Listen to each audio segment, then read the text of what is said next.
So, picture this. My name's Alex, and I was just a regular guy, you know. Worked at a diner, lived in a small apartment in downtown Chicago. One minute I'm flipping burgers, the next, chaos. Absolute, unadulterated chaos. It started subtly. A few news reports about a weird flu, people acting strangely. Then, it just exploded. I remember standing on Michigan Avenue, watching this dude, a regular, old Mr. Henderson from the bakery, just lose it. He'd been coughing all morning, and then he lunged at another guy, trying to bite him. It was like a switch flipped. His eyes went milky, his skin turned this grayish-green, and he was making these guttural, wet sounds. Before I could even process what was happening, more people started to change. It wasn't just Mr. Henderson anymore. It was everyone. The screams started, not of pain, but of primal hunger. I saw a woman I knew, Sarah, who used to bring me coffee every morning, tearing into another woman's arm like an animal.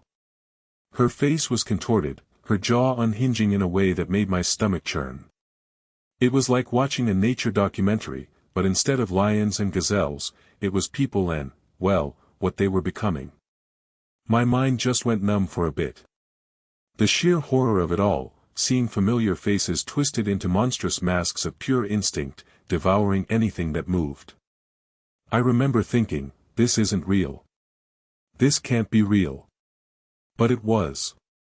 The smell of blood, the stench of decay, it was all too real. I bolted. Ran like my life depended on it, which, of course, it did. Every corner I turned, another scene of carnage. Cars crashed, people running blindly, and then, the shambling figures.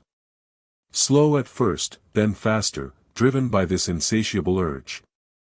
I ducked into an alley, heart pounding like a drum against my ribs. The silence was broken only by distant moans and the occasional shriek. That's when the loneliness hit me. Utter, crushing loneliness. I was completely, terrifyingly alone in a world that had gone mad.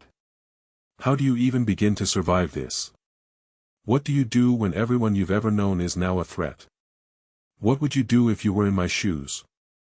I managed to scrounge some canned food from a deserted convenience store, the silence inside amplifying the sound of my own breathing. Every creak of the floorboards, every shadow, sent a fresh wave of panic through me. I was so thirsty, but the water in the taps was questionable, and the bottled water was long gone. Dehydration was a constant companion, as was the gnawing hunger. And the fear. Oh, the fear. It was a physical thing, a cold dread that settled deep in my bones. I heard a noise outside, a shuffling, moaning sound. My blood ran cold. I pressed myself against a shelf, praying it wouldn't find me. I realized, with sickening clarity, that trust was a luxury I couldn't afford anymore. Even the living could be just as dangerous, desperate for resources, or worse, already infected and hiding it. I found a discarded backpack and a sturdy pipe, basic tools for a nightmare.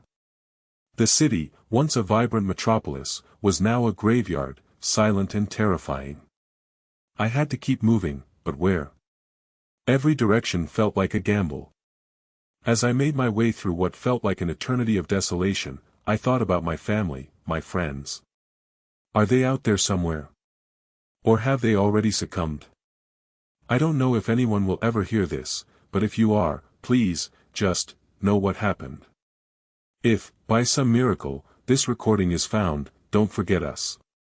Don't forget what we went through. If you're watching this, if you're listening, hit that like button. Subscribe if you haven't already. It's the least you can do. Maybe, just maybe, it'll mean someone remembers. The silence pressed in after the message. Anya stared at the screen, the flickering candlelight casting long shadows across her face. She'd poured everything into that recording, every ounce of hope and fear. But it felt so small, so insignificant against the vastness of their struggle. Outside, the wind howled, carrying with it the faint, terrifying sounds of the infected. They were closer tonight, their guttural cries a constant reminder of what they had become, and what Anya and the others were fighting so desperately to avoid. The dwindling supplies were a gnawing worry. Water was running low, and the canned goods were almost gone. Every ration felt like a countdown. They had scavenged as much as they could from the abandoned town, but the pickings were slim, and the risk was immense.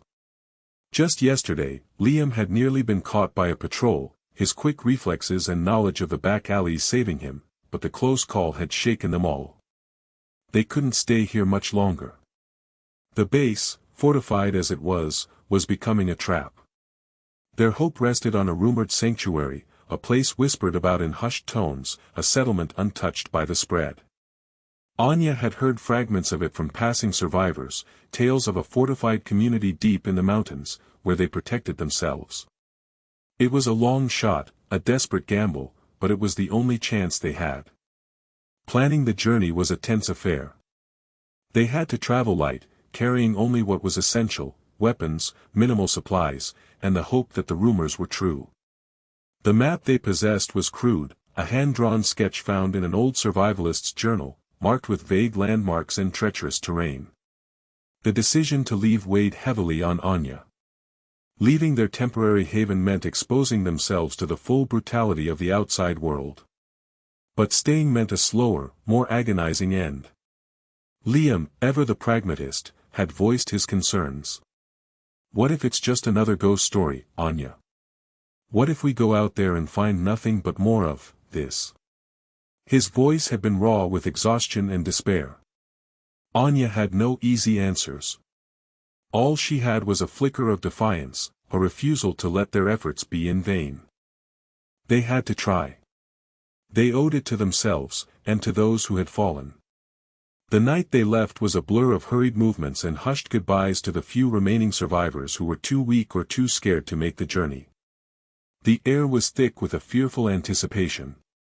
As they slipped out of the town, the skeletal remains of buildings silhouetted against the moonless sky, Anya looked back one last time. The flickering candlelight from their hideout seemed impossibly small, a beacon of defiance in a world consumed by darkness. She clutched the worn leather strap of her backpack, the weight of their future settling onto her shoulders. The road ahead was uncertain, fraught with danger, but it was a road they had to walk. The silence of the night was punctuated only by their own hurried breaths and the distant, chilling cries that still echoed in the darkness. "All right, so you want to know what happened next?" "Because believe me, what we saw on that first day was just the appetizer. Picture this, I was in a small diner, just off the interstate, trying to grab a burger before hitting the road again. Outside, it was chaos. Sirens blaring, people screaming, and then, well, then I saw it. A guy, looked like he'd been in a car accident, stumbling towards the diner. But he wasn't bleeding.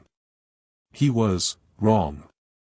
His eyes were milky, his skin pale and clammy, and he was making this guttural noise, like a strangled animal. Before anyone could really react, he lunged. Not at me, thankfully, but at the poor waitress who'd come to the door. It was fast, brutal. She screamed, a sound that'll haunt me forever, and then, she was biting back. Her face contorted, her teeth looked elongated. It was like watching a horror movie, but you couldn't press pause. The other customers, a couple of truckers and a family with 2 kids, just froze. Then the truckers, bless their scared souls, grabbed whatever they could, chairs, a fire extinguisher, and went at the waitress. It was messy. So messy. I didn't stick around to watch. I bolted. Out the back door, into the alley. The screaming from inside the diner continued, a symphony of terror. That's when I realized this wasn't some isolated incident. This was everywhere. The radio, when I finally got it working in my beat-up sedan, was just a wall of static and panicked pleas. It hit me then, this crushing weight of it all. The world I knew was gone. Vanished. And what was left was this plague of the dead, hungry for the living. Driving became a nightmare. Every shadow looked like a threat, every abandoned car a potential trap. I saw them, the shambling horrors, on the side of the road, in the fields, near farmhouses. Sometimes it was just one, a solitary figure moving with that jerky, unnatural gait. Other times, it was a pack, drawn by the faintest sound, the slightest movement. The sheer number of them was overwhelming. And the smell. A putrid, sickening odor that clung to everything. My initial plan to just get out of the city seemed laughable now. Where was out? Every town, every village I passed was either overrun or eerily silent, the silence far more terrifying. I managed to scavenge some canned goods from a deserted gas station, the fear gnawing at my stomach with every clink of the can. Every creak of the floorboard sent a jolt of adrenaline through me. I was alone. Utterly and completely alone. And the paranoia was setting in. Could I trust anyone I might encounter? Or would they be one of them, or worse, just another desperate soul willing to do anything to survive? The thought of what people might turn into, when pushed to the absolute brink, was almost as terrifying as the creatures themselves. The silence pressed in, heavy and suffocating. Every shadow seemed to writhe with unseen menace. I moved through the ruins, a ghost in a dead city, my senses on high alert. The air was thick with the smell of decay, a constant reminder of what had happened here. Days bled into nights, marked only by the changing quality of the dim light filtering through the broken buildings. My supplies were dwindling, the gnawing hunger a familiar companion. One afternoon, while scavenging in what used to be a small grocery store, I heard it. A soft shuffling sound, barely audible over the pounding of my own heart. I froze, my hand instinctively going to the makeshift weapon I carried. It wasn't the guttural growl of the infected, but something else. Hesitantly, I peeked around a collapsed aisle. A young woman, no older than 16, was crouched by a overturned shelf, carefully picking through spilled cans. Her face was smudged with dirt, her clothes torn, but her eyes, when she looked up, held a spark of something I hadn't seen in a long time, defiance. She flinched when she saw me, her body tensing. I held up my hands, palms open, trying to project calm. "Hey," I said, my voice raspy from disuse. "I'm not going to hurt you." She didn't reply, just watched me, her gaze wary. I gestured towards the remaining cans. "There's not much left, but I found some water too." Slowly, cautiously, she relaxed a fraction. She pointed a trembling finger towards a few intact cans of beans. We shared the meager meal in silence, a fragile truce forming between us. Her name was Maya. She had been separated from her family early on, surviving by her wits and a stubborn refusal to give up. She knew the city better than I did, having navigated its hidden pathways and avoided the worst of the dangers. The loneliness that had been my constant burden began to recede, replaced by a flicker of hope. Perhaps, just perhaps, surviving wasn't a solitary endeavor after all. We decided to stick together. Maya's knowledge of the city proved invaluable. She knew which buildings were relatively stable, where to find clean water, and how to move without attracting attention. We faced close calls, moments where the shuffling footsteps or the distant screams sent us scrambling for cover. But we also found moments of quiet, of shared glances that spoke volumes about our mutual understanding of the nightmare we were living. We were two small sparks of life in a world consumed by darkness, and for the first time in what felt like forever, I didn't feel entirely alone. Honestly, I was just trying to get to the grocery store for some extra bottled water. You know, prepping for a potential storm, never expecting the world to actually go to hell. I was on Elm Street, that little shortcut behind the old movie theater in Oakhaven. It was Tuesday, still felt like a normal day, people walking dogs, kids on bikes. Then the screaming started. Not just one scream, but a cacophony. It was like a dam broke, and pure terror just flooded the street. I ducked behind a parked car, peering out, and saw it. A man, the one who ran the bakery, was gnawing on another person. His eyes were milky white, vacant, but his jaw moved with this awful, relentless hunger. His face was contorted, blood smeared everywhere. Then I saw more. People stumbling, bodies twitching unnaturally, attacking anyone they could reach. It wasn't like the movies, it was messy, brutal, and so incredibly wrong. My mind just froze for a second. It couldn't process what I was seeing. The baker, Mr. Henderson, always had a smile and a fresh loaf of rye. Now he looked like some kind of thing. A monster. The transformation wasn't instant, not always. I saw a woman get bitten, and at first, she just clutched her arm, crying. But then her skin started to pale, her movements got jerky, and soon she was lunging at her own husband. It was a nightmare unfolding in real time, on my street. My first instinct was to run, but where? Every direction seemed to lead to more of this horror. The smell, too, it hit me then. A coppery, metallic stench mixed with something rotten. I managed to crawl away, my heart hammering against my ribs like a trapped bird. I ended up in the alley behind the hardware store, gasping for air. Every sound made me jump.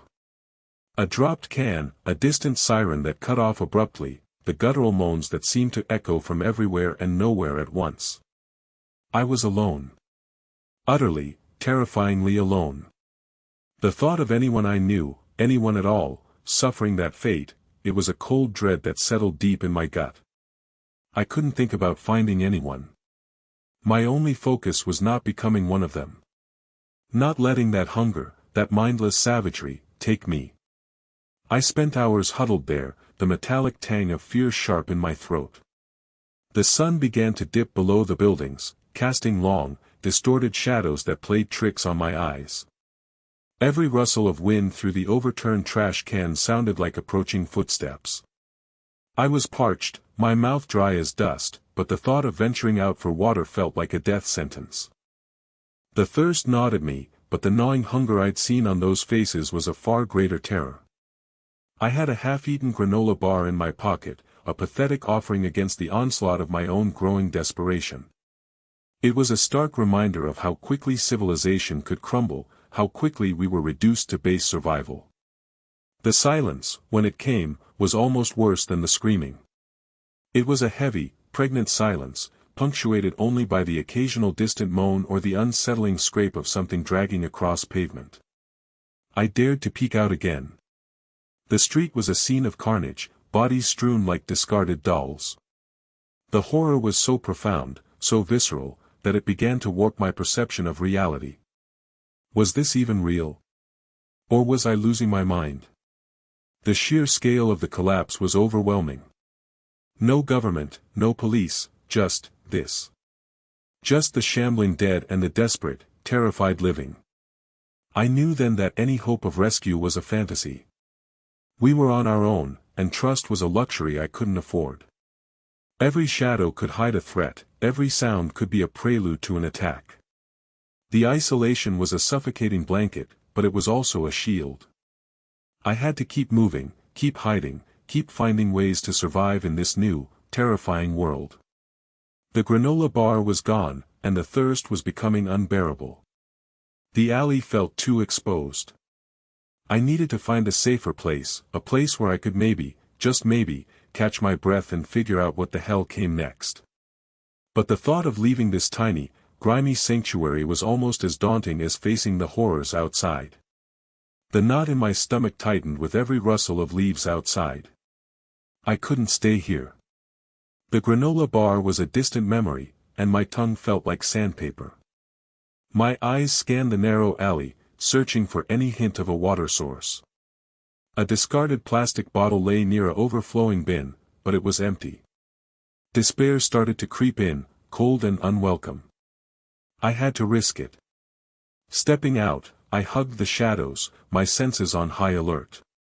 The street was eerily quiet, the usual city sounds muted, as if the world held its breath. I moved slowly, my bare feet finding purchase on the rough pavement. Each shadow seemed to harbor a threat, each distant sound a potential pursuer. My goal was simple: water. I remembered seeing a public fountain in a small park a few blocks away, a place I'd always taken for granted. Now, it felt like the most precious destination on earth. The air was thick with an unusual stillness, a silence that was more unnerving than any noise. I kept my head down, focusing on putting one foot in front of the other, my heart pounding a frantic rhythm against my ribs. As I neared the park, a flicker of movement caught my eye. It was a small group of people, huddled together near the fountain. My instinct screamed danger, but the thirst was a powerful motivator. They looked as ragged and desperate as I felt. One of them, a woman with wild, matted hair, was trying to cup water into her mouth from the fountain's basin. It was barely a trickle. Hesitantly, I approached, keeping a safe distance. They turned, their eyes wide with a mixture of fear and suspicion. "We don't have much," the woman rasped, her voice dry and cracking. "Just a little." She gestured towards the fountain. I nodded, my throat aching. I just needed a sip. I shuffled closer, my gaze fixed on the meager amount of water. As I reached for it, a man from the group lunged forward, his hands outstretched. He wasn't reaching for the water, though. He was reaching for me. My survival instincts kicked in. I dodged his grab, pushing past him and stumbling towards the fountain. The others scrambled to intercept me, their movements clumsy but determined. It wasn't about the water anymore, it was about them thinking I was a threat, or perhaps, just another resource to be taken. I splashed the precious liquid onto my face, the coolness of fleeting relief. Then, I turned and ran, their shouts echoing behind me. I didn't look back, the taste of the water mixed with the bitter tang of fear. I was alone again, the fleeting hope extinguished as quickly as it had appeared. The city remained a silent, menacing presence, and my journey for survival continued, now with the added weight of knowing I wasn't the only one struggling. Thank you for joining me on this journey. As we've navigated through these harrowing moments, the stark reality of our situation has become undeniably clear. The echoes of struggle, the desperate search for respite, and the constant fight for another dawn, these are the narratives that define survival. Each moment of fleeting relief, like that cool water on a parched face, serves as a potent reminder of what we stand to lose. It's these small victories, these brief respites, that fuel the will to push forward, even when the world around us seems intent on breaking us. Remember, preparedness is not about dwelling on the worst-case scenarios, but about empowering yourself to face them. A fundamental aspect of this is having a reliable water purification method. Whether it's a portable filter, purification tablets, or even knowing how to boil water effectively, securing a clean water source can be the difference between life and death. Think of it as investing in your future self, equipping them with the tools to overcome unforeseen challenges. The mental fortitude displayed in these stories, the sheer refusal to succumb to despair, is perhaps the most valuable asset of all. In moments of overwhelming chaos, when every instinct screams panic, the ability to remain calm and think logically is paramount. Take a deep breath. Assess your surroundings. Prioritize your needs. These actions, however small they may seem, can create a ripple effect, transforming a seemingly insurmountable crisis into a manageable situation. It's this inner resilience, this unwavering control over your own reactions, that truly defines your capacity to endure. Your engagement with these narratives has been invaluable, offering a space to reflect on the resilience of the human spirit. If you found this exploration insightful and thought-provoking, please consider subscribing for more journeys into the heart of survival. We encourage you to share your own thoughts, experiences, or any additional survival tips you might have in the comments below. Your contributions enrich our collective understanding and strengthen our community.